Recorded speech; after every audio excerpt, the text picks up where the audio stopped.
The listener. Jenna had never felt so desperate for silence. The city roared around her every day, blaring car horns, people shouting into their phones, construction drilling into her skull. It was like an endless assault, and her old headphones just weren't cutting it anymore. So, when she came across a pair of high-end, noise-canceling headphones on sale, she snatched them up without a second thought. She had no idea how much she'd regret that decision. The first time she put them on, the effect was immediate. The world around her vanished into a blissful vacuum of silence. The hum of the city dimmed into nothing, and for the first time in months, Jenna felt at peace. She smiled as she strolled through the crowded streets, feeling as if she had finally found her sanctuary. But then, amidst the silence, she heard it. Faint, almost imperceptible. A whisper. She paused, pulling the headphones off, but the noise around her was the usual chaotic din of the city. Shaking her head, she slipped them back on. Nothing, just the sweet absence of sound. She dismissed the whisper as her imagination, a fleeting trick of her mind. But over the next few days, the whispers grew more frequent. They were still faint, like the distant murmurs of a conversation in the next room, too low to make out. She could almost convince herself it was some technical glitch, feedback from the headphones. Almost. Then, one day, while waiting for the subway, the whispers became clearer. "She's always running late," one voice murmured, and Jenna's skin prickled. It wasn't just a random thought. It was about her. She yanked the headphones off, glancing around the platform. No one was looking at her, no one seemed to notice her at all. But the unease settled into her stomach like a stone.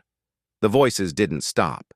The more Jenna wore the headphones, the more the whispers seemed to creep into her mind, not just blocking out the noise, but inviting something else in. She began hearing people's thoughts, strangers on the bus, the barista at her coffee shop, even people passing her on the street. Some were mundane. "I forgot to lock the door this morning. What should I make for dinner?" But then there were others, darker ones. "She looks like easy prey. Don't look at me like that. I could snap her neck right now." Jenna started to feel paranoid, unable to separate the whispers from reality. Were these really people's thoughts? Or was her mind playing tricks on her? She tried ignoring them, focusing on her music instead. But the whispers only grew louder, more insistent. One evening, as she walked home from work, the voice came again. But this time, it was unmistakably directed at her. "I'm right behind you, Jenna." She froze in the middle of the sidewalk, heart pounding in her chest. Slowly, she turned her head. No one was there. She spun around, fully expecting to see someone lurking in the shadows. But the street was empty. Trembling, she pulled the headphones off, her breath shallow, her eyes scanning the darkness. But nothing moved. Her phone buzzed in her pocket. She jumped, fumbling to pull it out, hoping for a distraction, a message from a friend, anything to shake her out of this creeping terror. The screen glowed with a new message from an unknown number. Her fingers shook as she opened it. "I'm right behind you, Jenna." She dropped the phone, her pulse racing.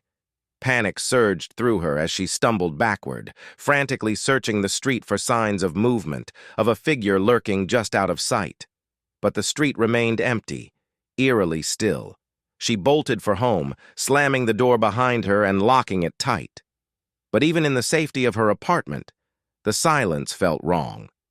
She didn't dare put the headphones back on, but even without them, she could still hear the faintest whisper creeping into her mind. "I'll always be behind you." And this time, no matter how tightly she closed her eyes, she could feel the presence there, just out of reach, watching, waiting,